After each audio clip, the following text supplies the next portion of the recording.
recent Vanagon engine pull. Note all the things that stay on the motor before you pull it out.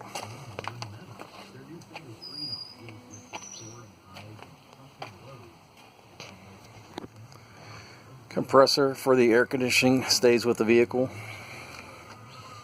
Alternator, power steering. All this sheet metal, the mount, complete exhaust, all stays on the engine. Intake manifold is optional, although I like to leave it on the motor, keep the dirt out while you're putting it in, taking it out.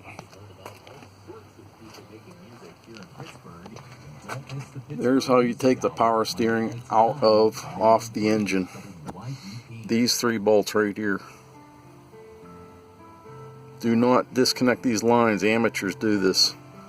Same thing with the air conditioning. Air conditioning stays on the vehicle. Lines all stay connected. Save yourself a lot of hassle, a lot of work. See, the torque converter stays with the transmission.